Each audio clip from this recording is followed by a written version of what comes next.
At 3 a.m., security cameras captured a woman at her husband's computer while her baby slept nearby.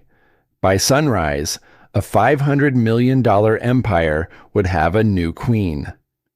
When tech CEO Daniel Carter told his wife, "It's just a baby," during their daughter's medical emergency, he thought he was dismissing a hysterical housewife. He had no idea he was talking to a former MIT cybersecurity genius who'd been documenting his crimes for months. What happened next shocked Silicon Valley and changed federal law forever. This incredible story of justice will blow your mind. But first, smash that like button and subscribe, because you won't believe how this mother's digital revolution ends. Let's dive in. The emergency room's fluorescent lights cast harsh shadows across Sarah Mitchell's face as she cradled her 8-month-old daughter, Emma. The baby's lips had finally returned to their natural pink color, but the memory of them turning blue in the car still made Sarah's hands shake. "Mrs. Carter, your daughter is stable now," Dr. Rodriguez said, checking Emma's chart. The allergic reaction was severe. "Another 15 minutes and we might be having a very different conversation." Sarah nodded, unable to speak. Her phone showed 17 missed calls to Daniel, her husband of 4 years, 17 desperate attempts to reach the man who was supposed to be her partner, her support system, the father of their child. The phone buzzed. Finally. "Sarah, what's so urgent? I'm literally on stage closing the biggest deal of my career." Daniel's voice carried the familiar edge of irritation that had become his default tone when speaking to her. "Emma stopped breathing," Sarah whispered, her voice breaking. "She had a severe allergic reaction. We're at Northwood General. I called you 17 times. Jesus. Sarah, you're being dramatic again. Kids get sick. It's what they do. I'm announcing our artificial intelligence partnership with Quantum Corp. This is $50 million we're talking about." Sarah looked down at the tiny IV taped to Emma's arm, at the oxygen monitor still clipped to her daughter's finger. "Daniel, she could have died. She turned blue in my arms." "Look, I'll swing by when I'm done here. Maybe grab some flowers or something. But Sarah, you need to stop calling me during work events. It's embarrassing. People are starting to notice." The line went dead. Sarah stared at her phone, the silence more devastating than any scream. A nurse approached with discharge papers, and Sarah noticed the woman's sympathetic expression. How many times had this stranger witnessed a mother's moment of abandonment? "Is your husband coming to pick you up?" the nurse asked gently. "No," Sarah said, the word tasting like ash. "He's closing a deal." 3 hours later, as Sarah sat in her Tesla in the hospital parking garage, she pulled up Daniel's Instagram. There it was, posted 30 minutes ago during Emma's crisis, a photo of him on stage, arms raised in victory, with the caption, "Closing deals while wifey handles mom duties. When you're building an empire, someone's got to manage the home front. Blessed to have a partner who gets it. Hashtag boss life, hashtag power couple." The comments were a mixture of congratulations and emojis. Sarah scrolled through them, each heart and fire symbol feeling like a slap. She screenshotted the post, though she couldn't say why. That night, as Emma slept peacefully in her crib, Sarah sat in their minimalist living room staring at the walls of their Pacific Heights penthouse. The apartment was featured in Architectural Digest 2 years ago, all clean lines and imported Italian marble. Daniel loved showing it off to investors. Sarah had never felt at home in it. She opened her laptop, muscle memory guiding her fingers to a folder buried deep in her files. Inside were documents she hadn't looked at in years, her MIT computer science degree, her cybersecurity certifications, her recommendation letters from professors who'd called her brilliant and revolutionary. Before Daniel, before marriage, before becoming a stay-at-home mom. Sarah Mitchell had been a different person. She'd been the founder of a small but innovative cybersecurity firm, the woman who designed unhackable systems for Fortune 500 companies, the prodigy who'd turned down job offers from Google and Apple because she'd wanted to build something of her own. Then she'd met Daniel Carter at a tech conference. He was magnetic, ambitious, and he'd seemed genuinely impressed by her work. "You and me," he'd said over expensive wine. "We could build something incredible together." But somehow, together had meant Sarah dissolving her company to support his vision. Together had meant her becoming his unpaid advisor while he took credit for her innovations. Together had meant her brilliant mind being reduced to managing household staff and planning dinner parties for his investors. Sarah closed the laptop and walked to Emma's room. Her daughter slept peacefully. Tiny fists curled near her face. Sarah had sacrificed everything for this life, believing it was what family meant. But watching Emma fight for breath while Daniel performed for cameras had shattered something fundamental inside her. She pulled out her phone and opened a secure messaging app she hadn't used in 3 years. Her fingers hesitated over the keyboard before typing a simple message, "It's time." The response came within minutes. "We've been waiting." Sarah woke to the sound of Daniel's shower running and the familiar ping of his phone receiving messages. 3 years of marriage had taught her his routines. Shower, protein shake, check stock prices, post motivational quote on LinkedIn, leave for office without saying goodbye. But this morning was different. This morning, Sarah was paying attention. She waited until she heard his Tesla pull out of the underground garage before moving to his home office. Daniel had always been careless with passwords, using the same combination for everything Emma's birthday followed by his lucky number. Sarah had discovered this months ago, but had never acted on it. Now she did. His computer unlocked easily, revealing a desktop cluttered with folders labeled things like Q4 projections and board presentations. But Sarah wasn't interested in the obvious files. Her MIT training had taught her that the real secrets were always hidden deeper. She navigated to his browser history, her stomach dropping as she saw repeated visits to apartment rental sites, luxury one-bedrooms in Soma, all bookmarked, all way too expensive for a single person's salary. A knock at the door interrupted her search. Emma was crying, and Maria, their nanny, had arrived for her shift. "Good morning, Mrs. Carter," Maria said, her English careful and precise. "How is little Emma today?" "She's better, thank you," Sarah replied, scooping up her daughter. But as Maria took Emma to the kitchen for breakfast, Sarah noticed something she'd never paid attention to before. Maria always seemed nervous around Daniel, but relaxed and warm with Sarah and Emma.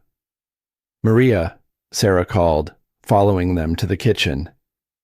"Can I ask you something? Has Mr.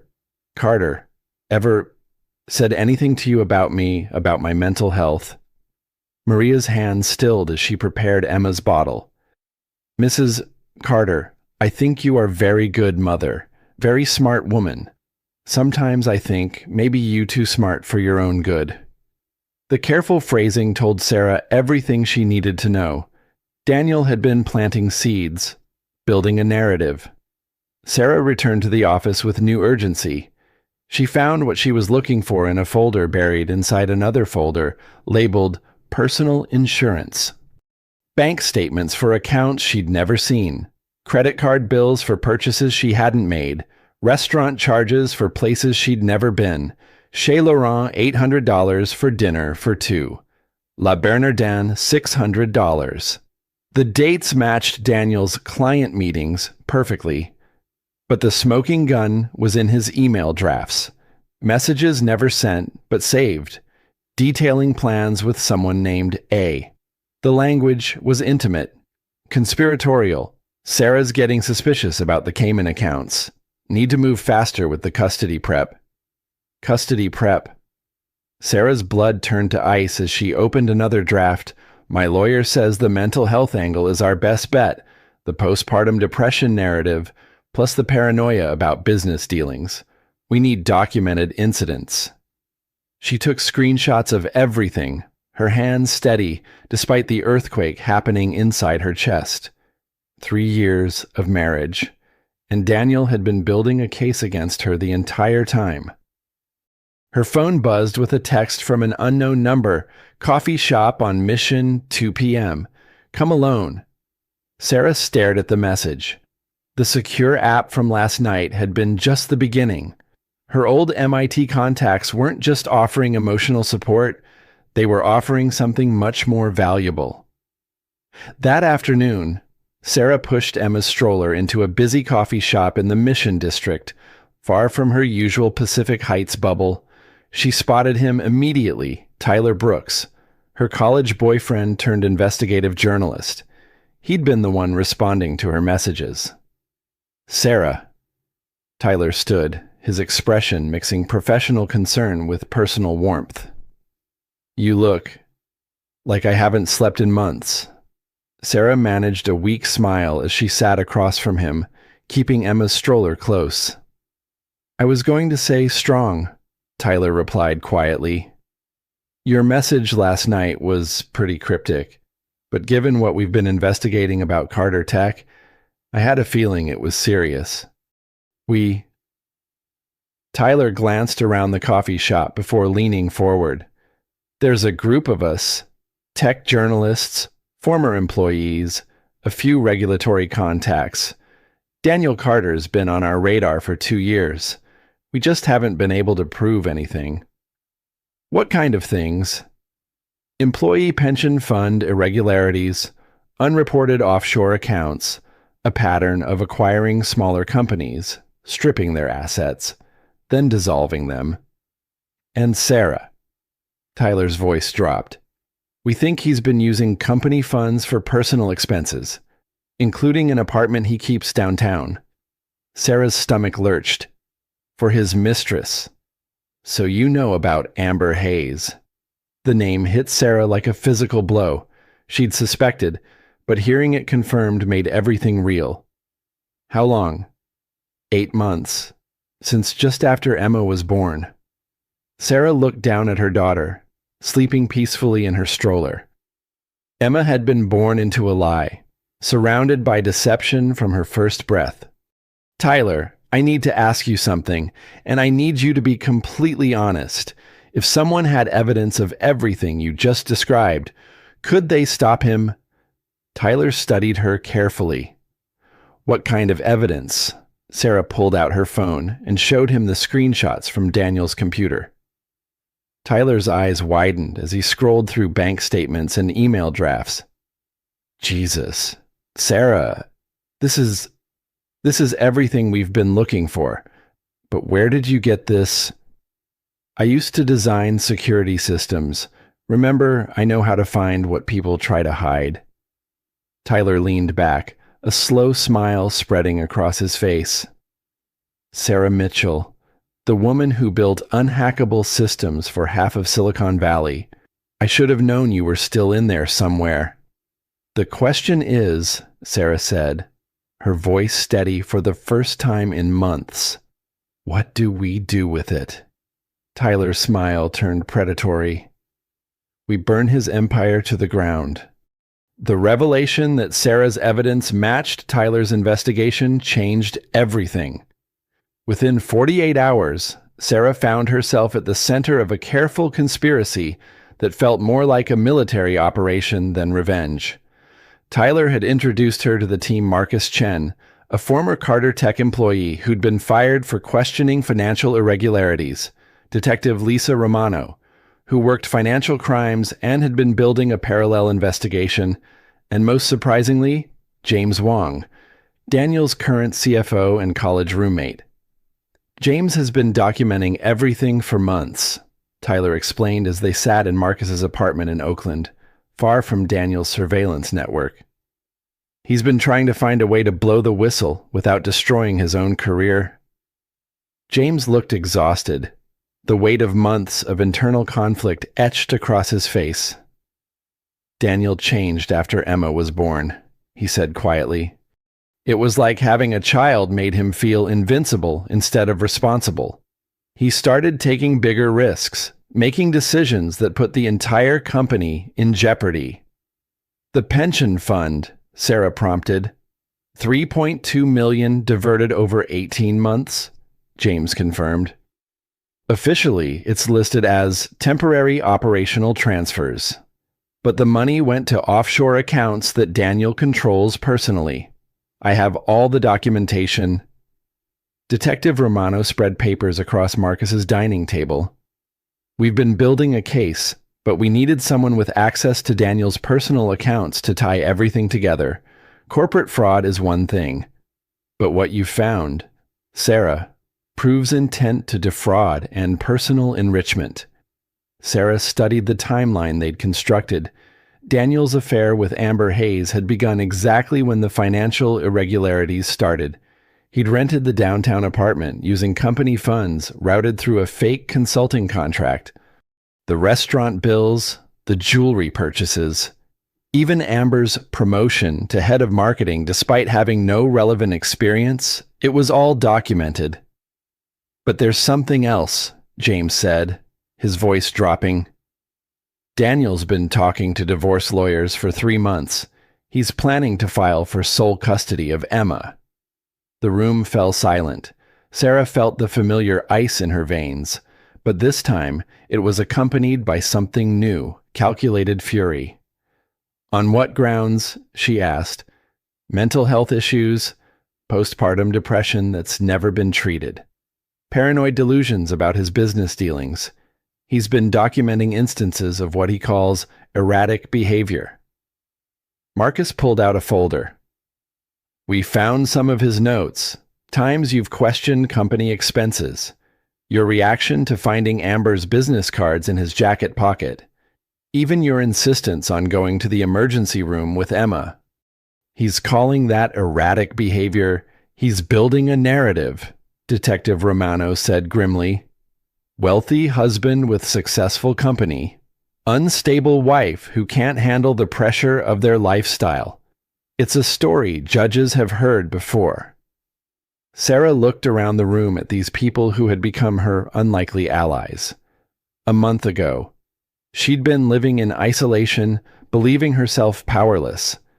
Now she was surrounded by evidence, expertise, and determination.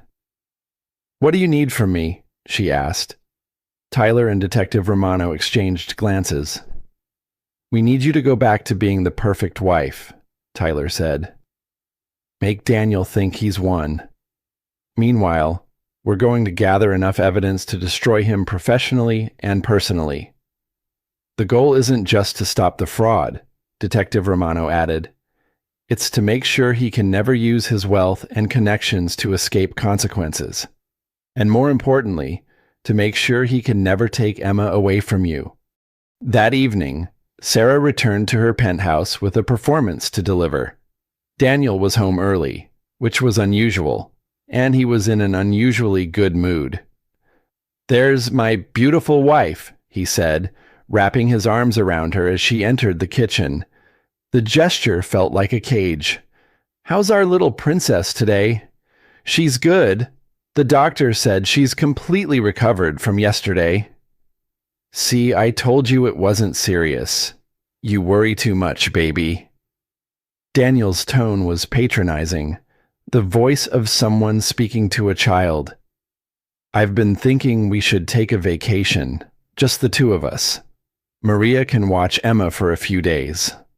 Sarah forced a smile. That sounds wonderful. Where were you thinking? Napa? I've got some investors with a place up there. Could be good for business, too.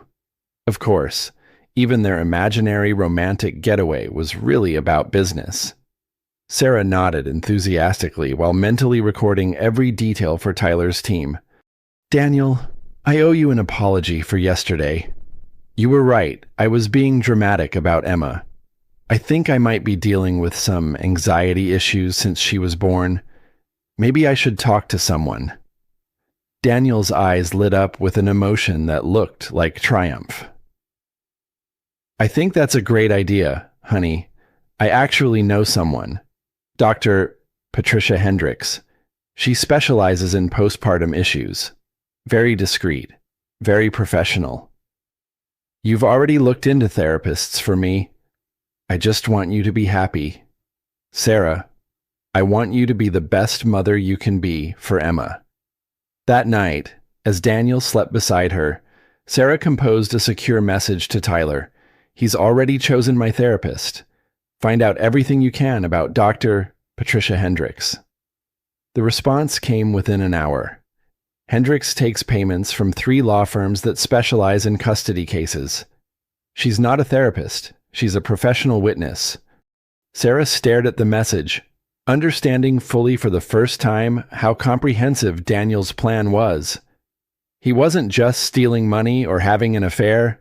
He was systematically destroying her credibility, her mental health narrative, and her legal standing as Emma's mother. But Daniel had made one critical error. He'd underestimated who Sarah Mitchell really was. She opened her laptop and began typing code for the first time in 3 years. If Daniel wanted to play games with technology and evidence, he was about to discover he'd challenged the wrong woman.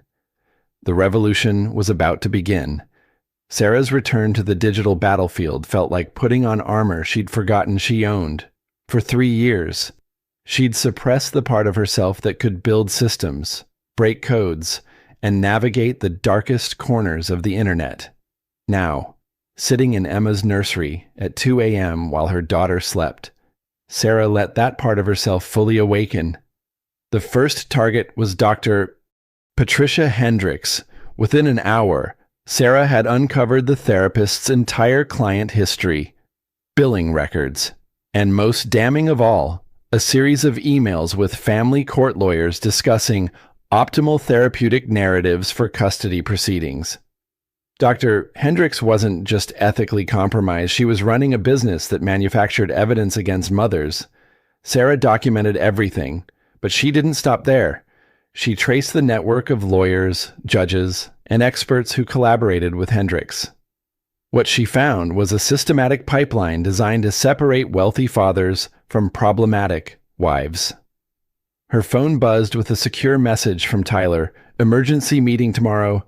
Daniel's accelerating his timeline. The next morning, Sarah kissed Daniel goodbye as he left for his board meeting, then immediately drove to Marcus's apartment. The atmosphere was tense when she arrived. Tyler looked grim. James appeared to be on the verge of a breakdown, and Detective Romano was pacing like a caged animal. Daniel filed preliminary custody papers yesterday, Tyler said without preamble. Emergency motion claiming you've been having severe mental health episodes and might be a danger to Emma. Sarah's world tilted. That's impossible. I was with him all evening. He used a different law firm, filed in family court while you were home playing the perfect wife. James pulled out a folder. I'm sorry, Sarah. I should have seen this coming. Sarah read through the documents, each word carefully crafted to paint her as unstable, paranoid, and potentially dangerous. The evidence included witness statements from Maria the nanny, Dr. Hendricks, and several of Daniel's business associates. Maria would never say these things about me, Sarah said. She didn't, Detective Romano replied. We contacted her this morning. She's never spoken to any lawyers. Her statement was fabricated.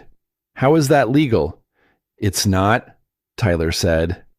But by the time we prove it's fabricated, Daniel will have temporary custody and possession of all marital assets. The system is designed to protect whoever strikes first.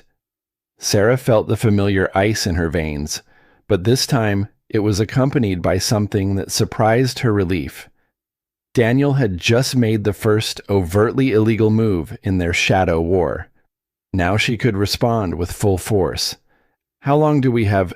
The emergency hearing is in 72 hours, Detective Romano said. Daniel's betting that you'll panic. Maybe do something that actually looks unstable. He wants you to validate his narrative. Sarah stood up and walked to Marcus's computer. Can I borrow this for the next 4 hours?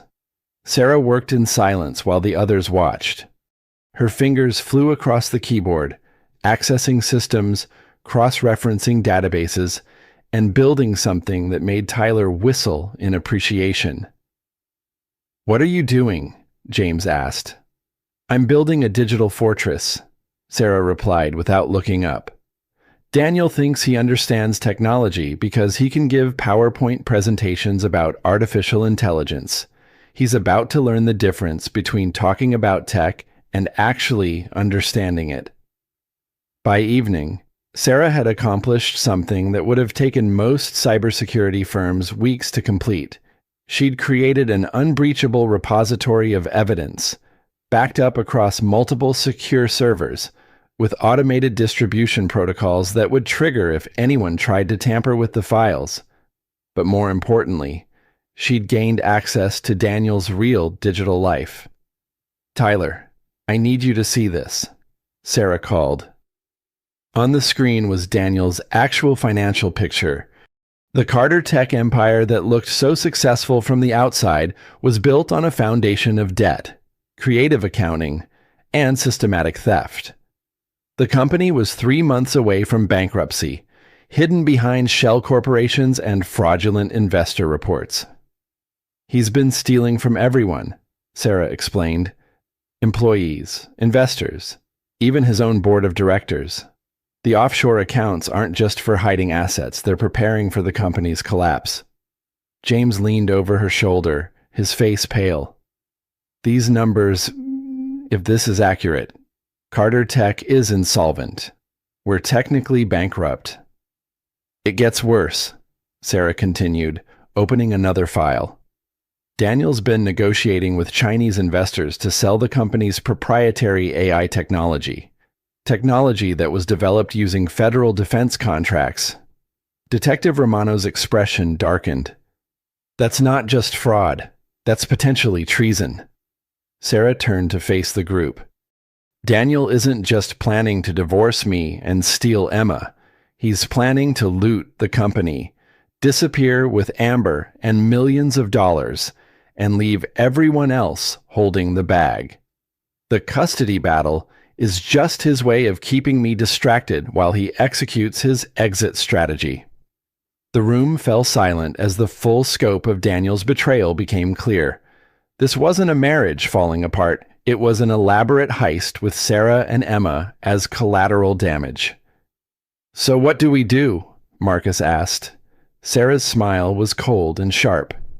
We're going to beat him at his own game, but first, we're going to make sure he can never run. She turned back to the computer and began typing. Tyler, I need you to contact that federal prosecutor you mentioned, Detective Romano. I need you to coordinate with financial crimes. James, you're going to help me build a firewall around the employee pension funds. And Daniel, Tyler asked. Daniel is going to wake up tomorrow thinking he's won everything. By the time he realizes what's happening, it will be too late. Sarah's fingers never stopped moving across the keyboard. For 3 years, she'd been playing defense, protecting herself and Emma from Daniel's manipulation. Now it was time to go on the offense. The revolution had begun in earnest. The family court hearing was scheduled for 10 a.m. on a Tuesday. Sarah arrived 30 minutes early, dressed in a conservative navy suit that projected competence without threatening anyone's masculine insecurities. She'd learned to play these games during her tech career, and now Emma's future depended on her performance. Daniel was already there with his legal team, 3 men in expensive suits who looked like they could buy and sell judges for breakfast. His lawyer, Richard Blackstone, was legendary for destroying women in custody battles. Mrs. Carter. Blackstone approached her with a predatory smile. I hope you've had time to consider our offer. Your husband is prepared to be very generous with visitation rights if we can resolve this quickly. Sarah met his gaze steadily. I'm looking forward to our hearing. Mr. Blackstone, The judge, Honorable Margaret Webb, was known for her no-nonsense approach and her impatience with frivolous emergency motions. Sarah had researched her extensively. Judge Webb had 2 daughters of her own and a history of skepticism toward wealthy men who suddenly discovered their wives were unstable. "Mr. Blackstone," Judge Webb began, "you've filed an emergency motion claiming Mrs. Carter poses an immediate danger to the minor child. That's a serious allegation that requires serious evidence." "Your Honor, we have documented proof of Mrs. Carter's declining mental state, paranoid accusations about my client's business practices, erratic behavior during medical emergencies, and concerning statements about feeling trapped in her marriage."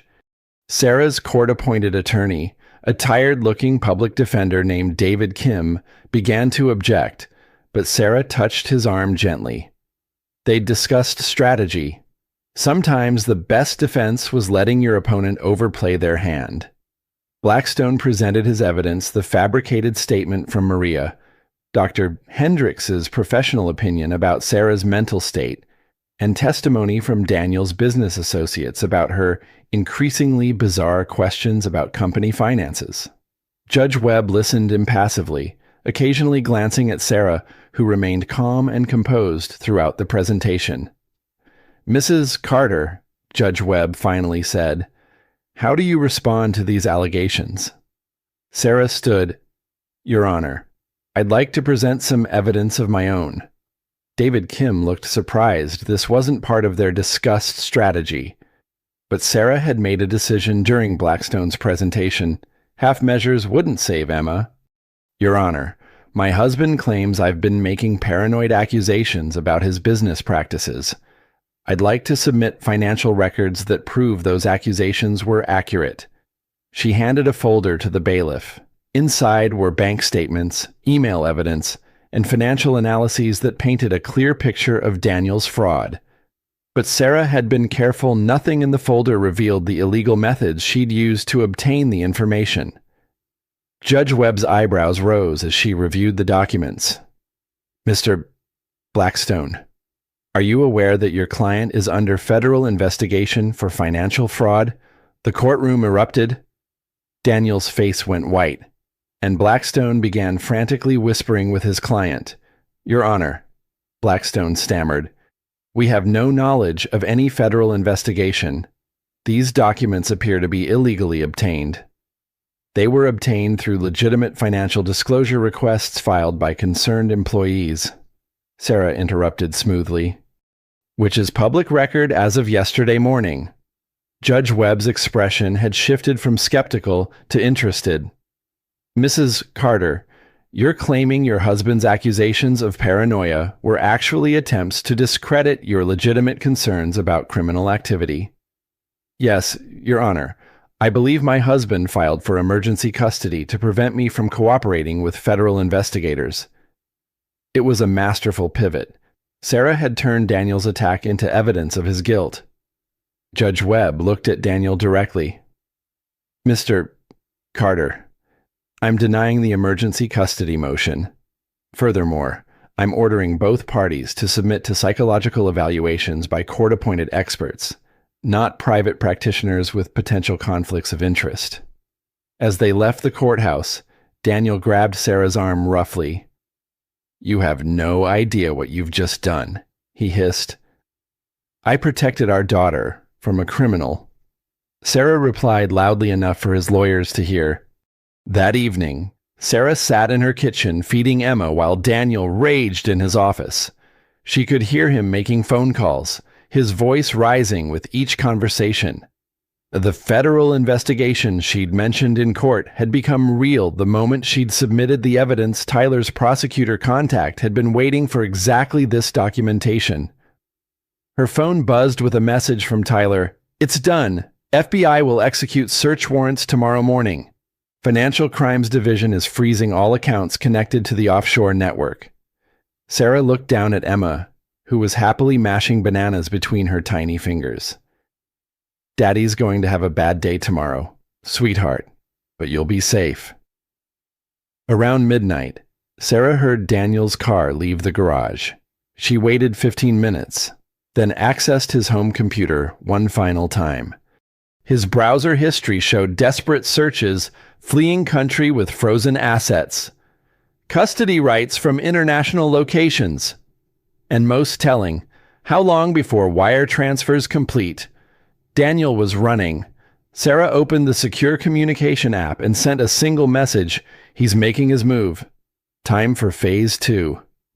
The response was immediate. We're ready. Get Emma to safety. Sarah looked around the penthouse that had been her prison for 3 years. Tomorrow morning, federal agents would search every inch of this place. Daniel would be arrested. His empire would collapse, and Sarah would finally be free. But first, she had to make sure Emma was protected from the storm that was coming. She packed a small bag, lifted her sleeping daughter from her crib, and walked out of the penthouse for the last time. As the elevator descended toward the parking garage, Sarah felt something she hadn't experienced in years: hope. The revolution was entering its final phase. Sarah woke in Marcus's guest bedroom to the sound of sirens wailing through Oakland. For a moment, she forgot where she was, reaching instinctively for Emma before remembering her daughter was sleeping safely in a travel crib nearby. Her phone buzzed with messages from Tyler. FBI raided the penthouse at 6 a.m. Daniel wasn't there. Search warrants executed at Carter Tech offices. Financial accounts frozen as of midnight. Sarah crept out of the bedroom and found Tyler, Marcus, and Detective Romano huddled around a laptop in the kitchen, watching news coverage on multiple screens. "Good morning, revolutionary," Tyler said without looking up. "Your husband is officially a federal fugitive." On screen, a CNN reporter stood outside Carter Tech's gleaming headquarters while FBI agents carried boxes of evidence to waiting vans. The ticker read, "Tech CEO missing as federal fraud investigation unfolds." "Where is he?" Sarah asked. "Best guess he made it to the airport before the asset freeze kicked in," Detective Romano replied. "But he's not getting far. Interpol has been alerted. All his credit cards are frozen, and his passport's been flagged." Marcus pulled up another news feed. "It gets better. Amber Hayes was arrested this morning trying to board a flight to the Cayman Islands with 2 suitcases full of cash and a fake passport." Sarah felt a surge of satisfaction watching Amber's perp walk on the news. The woman who'd helped Daniel plan to steal Emma was now facing federal conspiracy charges. "What about the employees?" Sarah asked. "And the pension fund?" "That's the beautiful part," Tyler said, grinning. James filed emergency injunctions to protect all employee assets before the FBI raid. The pension fund is safe, and the court appointed an independent administrator to manage company operations during the investigation. Sarah's phone rang. The caller ID showed a number she didn't recognize, but Tyler nodded they'd been expecting this call. "Sarah, it's James. I'm at the office with federal prosecutors. They want to interview you as soon as possible. You're being classified as a whistleblower witness, which means federal protection for you and Emma." "Protection from what?" "Daniel made some phone calls before he disappeared. Threats against you, specifically. The FBI is taking them very seriously." Sarah looked down at Emma, who was babbling happily in her travel crib, oblivious to the chaos surrounding her. A month ago, Sarah had been a trapped housewife. Now she was a federal witness under protection from her own husband. "I'll be there in an hour," she told James. The FBI field office was buzzing with activity when Sarah arrived. Agent Patricia Suarez, a serious woman in her 40s, led Sarah to a conference room where the evidence from Daniel's office was spread across multiple tables. "Mrs. Carter, we need to understand exactly how you obtained this financial information." Agent Suarez began. Sarah had prepared for this question. "I used my computer science background to analyze patterns in documents that were already accessible to me as Daniel's wife. Bank statements, credit card bills, things I had legitimate access to. It was technically true, even if it omitted the more sophisticated hacking she'd done. Tyler had coached her on walking this legal tightrope. The evidence you provided has been invaluable, Agent Suarez continued. We've uncovered a fraud scheme worth over $50 million. Your husband was also attempting to sell classified technology to foreign entities. Classified technology. Carter Tech held several defense contracts for AI development. The technology your husband was attempting to sell could have compromised national security. Sarah felt a chill. Daniel hadn't just been stealing money, he'd been committing treason. Where do things stand legally? Sarah asked. Your husband is facing multiple federal charges: wire fraud, money laundering, theft of classified information, and conspiracy. If convicted, he's looking at 20 to 30 years in federal prison. Agent Suarez paused, studying Sarah carefully. There's something else. We found evidence that your husband was planning to take Emma out of the country. Fake passports, offshore accounts in her name, travel reservations. Mrs. Carter, I believe he was planning to kidnap your daughter. The room seemed to spin around Sarah. She'd known Daniel was planning to use Emma as leverage, but the idea that he would simply disappear with her daughter was almost too horrible to process. However, Agent Suarez continued, thanks to your evidence and cooperation, we were able to prevent that. You saved your daughter's life, Mrs. Carter. That afternoon, Sarah returned to Marcus's apartment to find Emma napping and Tyler glued to his laptop. Daniel's been arrested, he announced. Airport in Mexico City. Apparently, he thought he could charm his way past international law enforcement. On screen was footage of Daniel in handcuffs, looking haggard and desperate, nothing like the confident tech mogul who dismissed his daughter's medical emergency just a week ago. The media is calling you the Silicon Valley whistleblower, Tyler added. 3 different publishers want to buy your story, and there's talk of a documentary. Sarah barely heard him. She was watching Emma sleep, thinking about how close she'd come to losing her daughter forever. Daniel's plan had been comprehensive and ruthless. He'd been willing to destroy everyone in his path for money and power, but he'd underestimated the one person he'd spent 3 years systematically undervaluing: his wife. Sarah's phone buzzed with a message from Agent Suarez. Judge Webb wants to see you tomorrow regarding permanent custody arrangements. Bring a good lawyer. Sarah smiled. For the first time in 3 years, she was looking forward to a court hearing. The revolution was nearly complete. 6 months later, Sarah stood in the boardroom of what was now Mitchell Technologies, looking out at San Francisco Bay through floor-to-ceiling windows.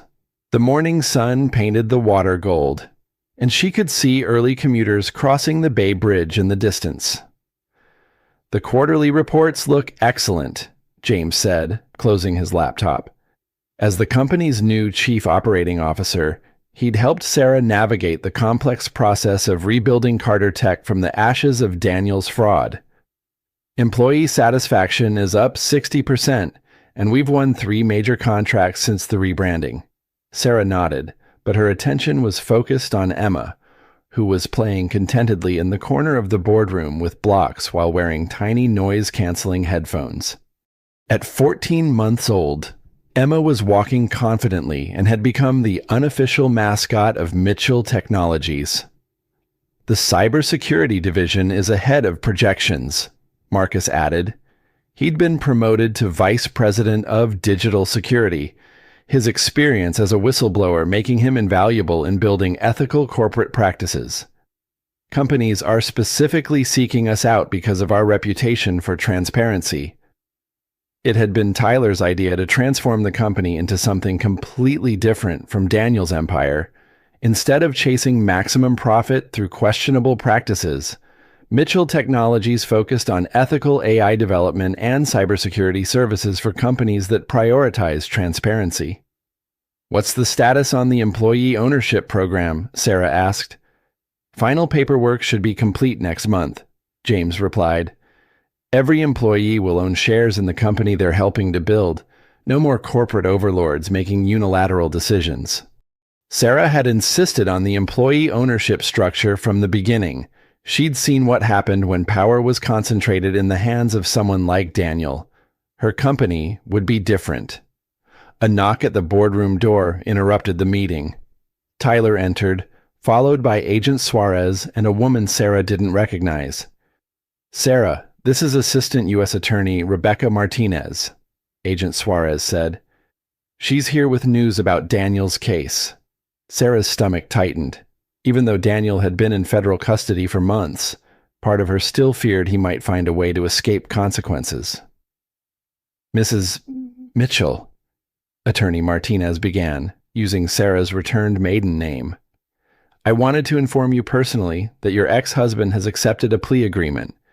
25 years in federal prison. No possibility of parole for 15 years. Sarah felt Emma's hand grab her leg as her daughter pulled herself upright. "What about the threats he made against us? Part of the plea agreement includes a permanent restraining order and forfeiture of all parental rights." Attorney Martinez continued.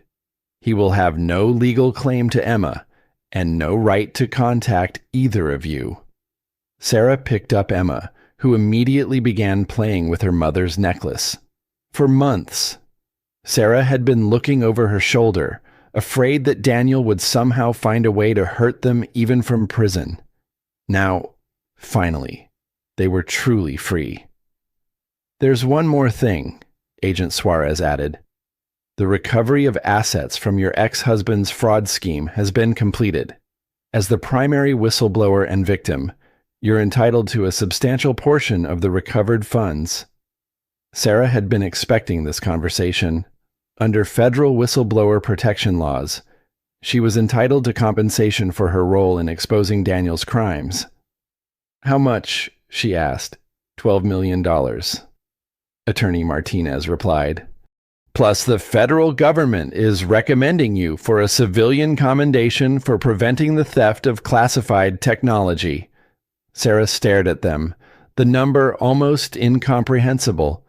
A year ago, she'd been a trapped housewife with no independent resources. Now she was a millionaire CEO with a federal commendation. "The money will be useful for Emma's future," Sarah said finally, "and for making sure this company continues to do things the right way." After the lawyers left, Sarah sat alone in the boardroom with Emma, processing the magnitude of how much their lives had changed. Her daughter would grow up in a world where her mother was respected, independent, and powerful, everything Sarah had wanted for herself but had given up in her marriage to Daniel. Tyler returned an hour later with coffee and a grin. "So, how does it feel to be officially rich and officially vindicated?" "Overwhelming," Sarah admitted. "A year ago, I thought my life was over. I was convinced I'd lost everything that mattered to me. Instead, you built something better," Tyler pointed out. "You saved your daughter, stopped a criminal, and created a company that actually helps people. That's a pretty impressive revolution." Sarah looked around her boardroom, and then down at Emma, who was babbling happily while building towers with her blocks. "You know what the funny thing is," Sarah said. "Daniel always said he was building an empire, but empires fall. What we've built here is something different. It's a community." Tyler raised his coffee cup in a toast to communities and to mothers who refuse to let anyone dismiss their children as just a baby. Sarah clinked her cup against his, smiling as Emma clapped her hands in delight at the sound. The revolution was complete. But more importantly, the future was just beginning. The congressional hearing room was packed with reporters, tech industry leaders, and policymakers as Sarah approached the witness table. Her testimony about corporate fraud and the need for stronger whistleblower protections had drawn national attention. transforming her from a local news story into a symbol of resistance against corporate corruption. Mrs. Mitchell, Committee Chairwoman Senator Rebecca Torres, began. Thank you for appearing before the Senate Committee on Banking, Housing, and Urban Affairs. Your experience has highlighted serious gaps in our financial oversight systems. Sarah adjusted the microphone, aware of the cameras focused on her. Emma was with Maria in the gallery, playing quietly while wearing her tiny headphones. At 18 months old, Emma had become accustomed to accompanying her mother to important meetings. Thank you, Senator Torres. I'm here because what happened to my family happens to thousands of families every year. Corporate executives use their wealth and power to manipulate legal systems, destroy evidence, and silence victims. We need stronger protections for the people who speak up.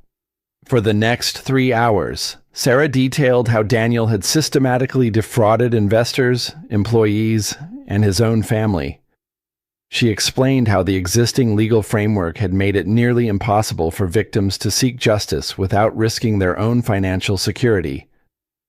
The current system protects wealth over truth, Sarah testified. My ex-husband was able to steal millions of dollars and almost succeed in fleeing the country with my daughter because he understood that the legal system favors whoever can afford the best lawyers and the most elaborate lies. Senator Michael Bradley, known for his pro-business stance, challenged Sarah's recommendations. Mrs. Mitchell, don't you think your proposals would create an adversarial relationship between businesses and their employees? Sarah's response was calm but firm. Senator, I think honest businesses have nothing to fear from transparency requirements. The only companies that oppose stronger oversight are the ones that have something to hide. The hearing room erupted in applause, and Sarah saw Tyler in the press gallery, giving her a thumbs up. After the hearing, Sarah was approached by a woman she'd been hoping to meet, Dr.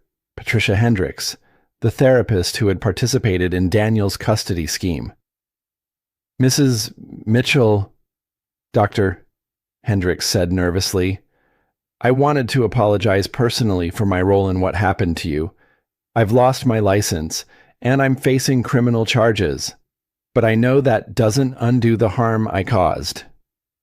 Sarah studied the woman who had nearly helped Daniel steal Emma. Dr. Hendricks looked genuinely remorseful, but Sarah had learned to be skeptical of people who only felt sorry after facing consequences. Dr. Hendricks, I appreciate your apology, but you need to understand that you weren't just helping my ex-husband commit fraud.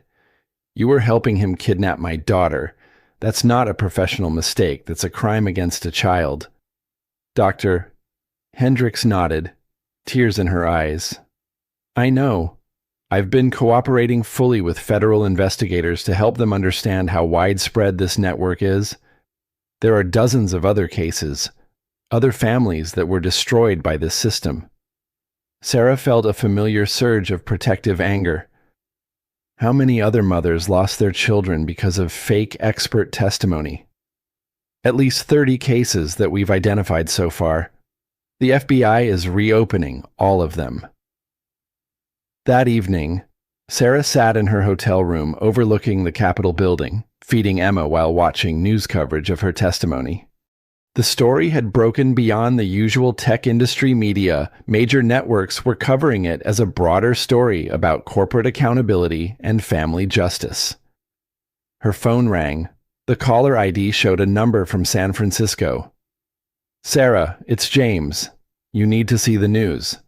Amber Hayes just agreed to testify against 2 more executives who were involved in similar schemes. Your congressional testimony triggered a cascade of new revelations. Sarah switched to a news channel where a reporter was standing outside the federal courthouse in San Francisco. This is becoming a nationwide investigation into corporate fraud networks that target the families of whistleblowers, the reporter said. What started as one woman's fight to protect her daughter has exposed a systematic abuse of legal and financial systems across multiple industries. Sarah looked down at Emma, who was sleepily finishing her bottle. Her daughter would grow up in a world where Sarah's testimony had helped protect other families from similar attacks.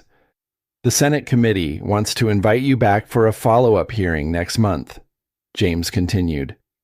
They're drafting legislation they're calling the Mitchell Protection Act. It would create federal protections for families of corporate whistleblowers. Sarah smiled at the irony.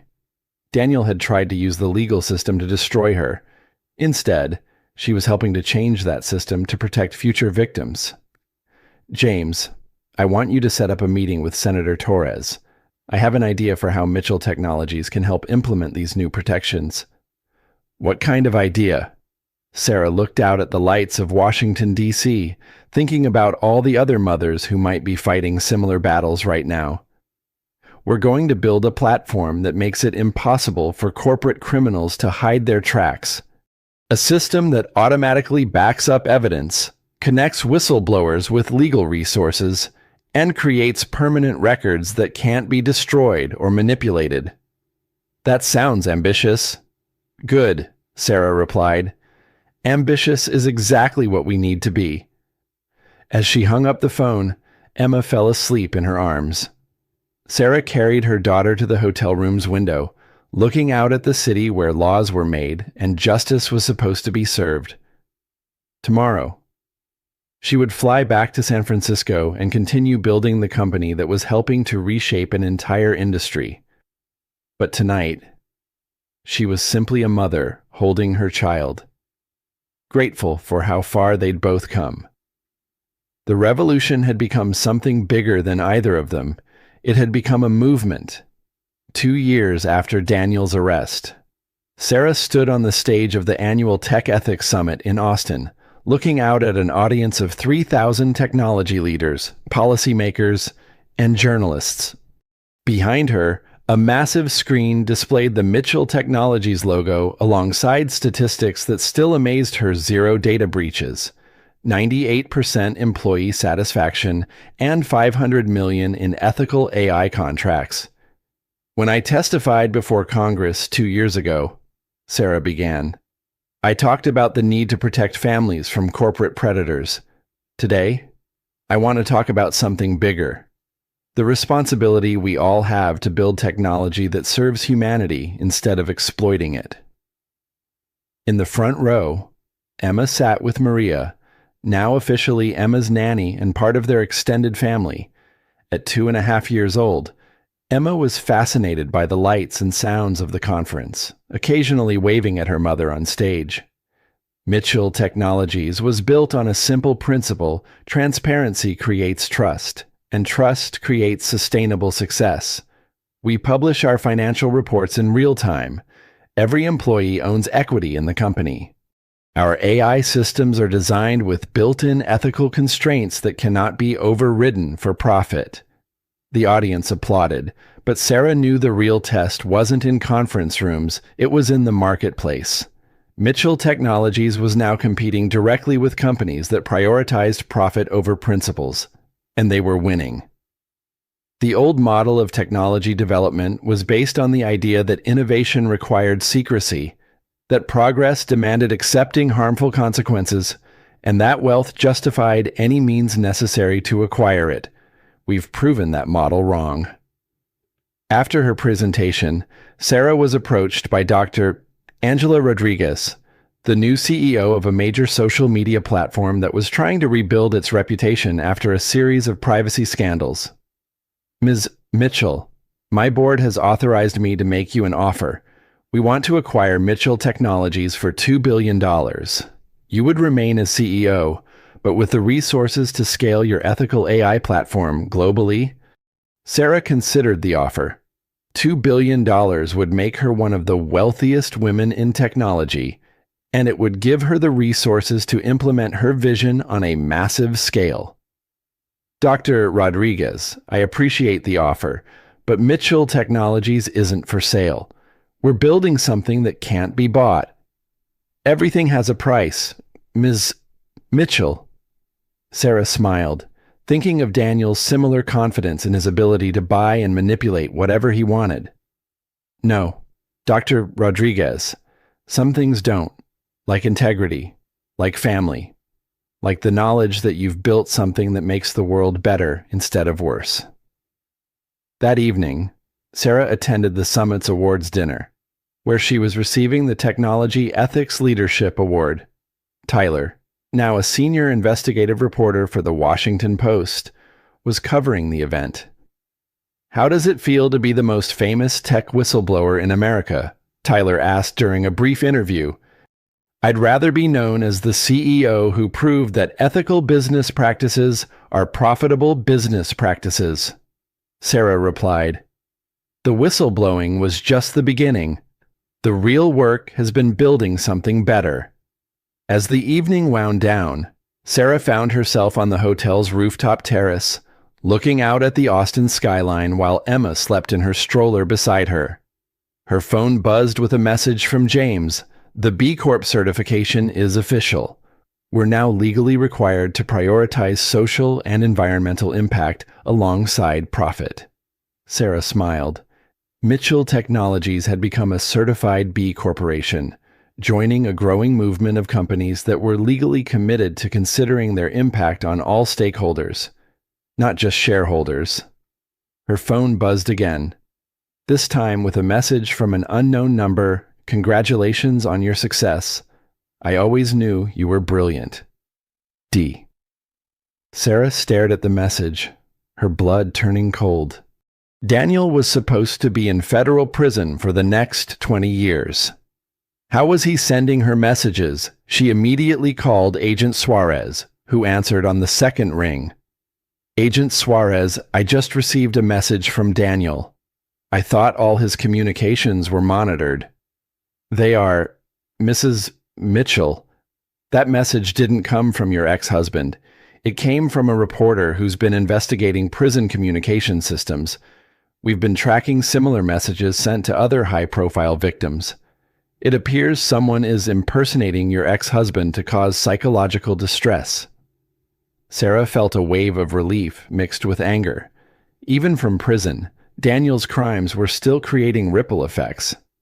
"The good news," Agent Suarez continued, "is that we've identified the source. It's a former business associate of your ex-husband who's trying to write a book about the case.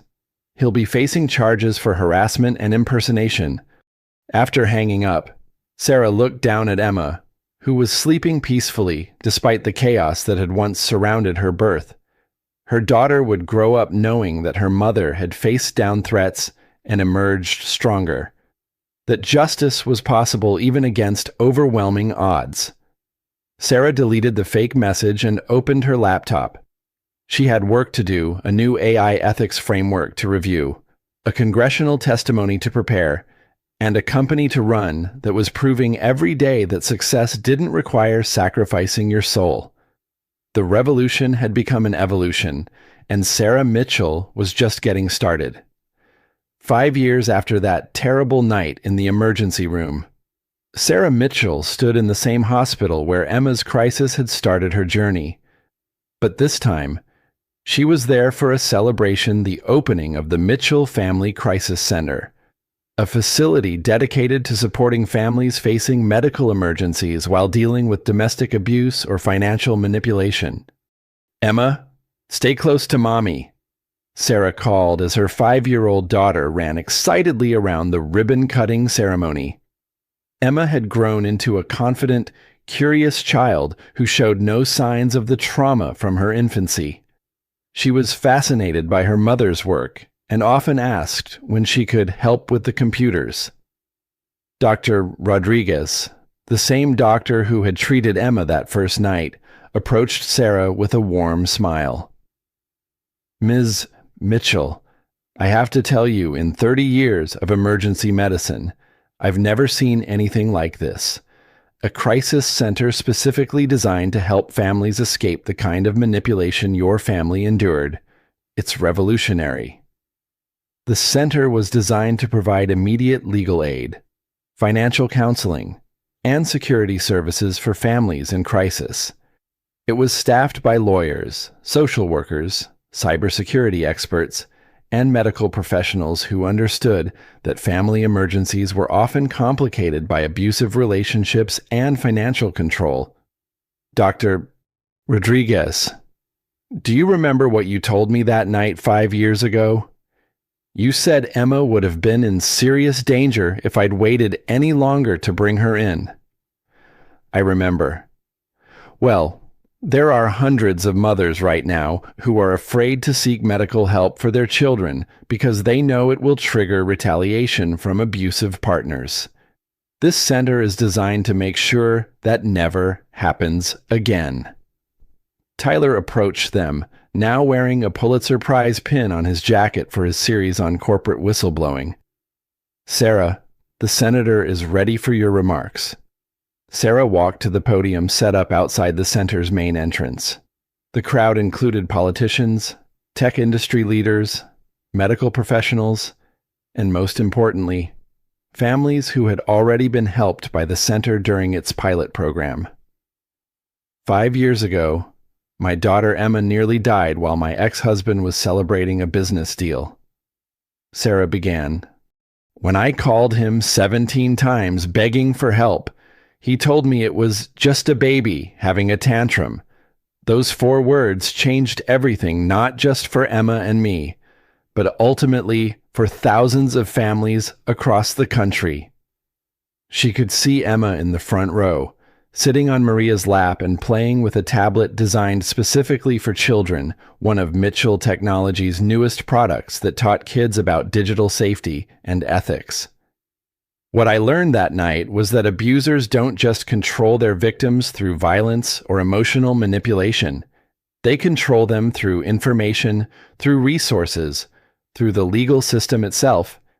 They make their victims believe that seeking help will only make things worse. Sarah paused, looking out at the faces in the crowd. She recognized several women she'd met through her advocacy work, mothers who had escaped similar situations, entrepreneurs who had survived corporate retaliation, daughters who were building lives free from their abusers' control. The Mitchell Family Crisis Center represents a different approach. When someone walks through these doors, they're not just getting medical care or legal advice. They're getting access to a network of people who understand that family safety requires economic independence, legal protection, and technological security. The center's services included emergency financial accounts that couldn't be accessed by abusive partners, secure communication systems for coordinating with lawyers and social workers, and temporary housing designed specifically for families fleeing manipulation and control. But most importantly, Sarah continued, this center represents the idea that victims don't have to fight their battles alone, that there are people who will believe them, support them, and help them build new lives free from fear. After the ceremony, Sarah found herself in the center's computer lab, where Emma was excitedly explaining how tablets worked to a group of children whose families were staying in the center's temporary housing program. Mommy makes computers that help people, Emma announced proudly. And someday I'm going to make computers that help animals. Sarah smiled, thinking about how her daughter's life had been shaped by witnessing her mother turn a moment of powerlessness into a force for change. Emma would grow up knowing that standing up to bullies was possible, that justice was achievable, and that helping others was the most important work anyone could do. Tyler joined Sarah in watching the children. You know what's amazing about all this? Daniel thought he was so smart, so powerful. He believed he could manipulate and control everyone around him indefinitely. And instead, his cruelty created something he never could have imagined. Sarah replied, a movement that's protected hundreds of families and changed how we think about corporate accountability. As the day wound down, Sarah and Emma walked through the center's halls, past offices where lawyers were helping mothers establish independent financial accounts, past counseling rooms where children were learning that their parents' conflicts weren't their fault, past secure computer terminals where women were documenting abuse with the kind of precision Sarah had used to build her case against Daniel. "Mommy," Emma said as they reached the center's main lobby, "why did Daddy try to hurt us?" It was a question Emma asked periodically, and Sarah had learned to answer it honestly but age-appropriately. Some people get so focused on having power over others that they forget how to love, Sarah explained. Daddy forgot that being a parent means protecting your family, not controlling them. But you remembered, Emma said confidently. Yes, sweetheart, I remembered. That evening, as they sat in their home in Marin County, a place Sarah had chosen for its excellent schools and sense of community rather than its status value, Sarah read Emma a bedtime story about a princess who saved her kingdom not through magic or marriage, but through intelligence and determination. After Emma fell asleep, Sarah sat in her home office, reviewing reports from Mitchell Technologies' latest projects. The company was now valued at over $3 billion. But more importantly, it employed over 2,000 people who owned equity in their workplace and had meaningful input in company decisions. Her phone buzzed with a secure message from Agent Suarez. Annual update. Daniel has had his parole eligibility extended due to violations of prison communication rules. Still attempting to contact former business associates and victims. Earliest possible release now projected at 2045. Sarah deleted the message without emotion. Daniel had become irrelevant to her life. A cautionary tale she sometimes shared in congressional testimony, but not someone who occupied space in her daily thoughts. What mattered was the future she and Emma were building together, a future where technology served humanity, where families had support systems that couldn't be manipulated by wealth or power, and where a mother's love for her child could quite literally change the world.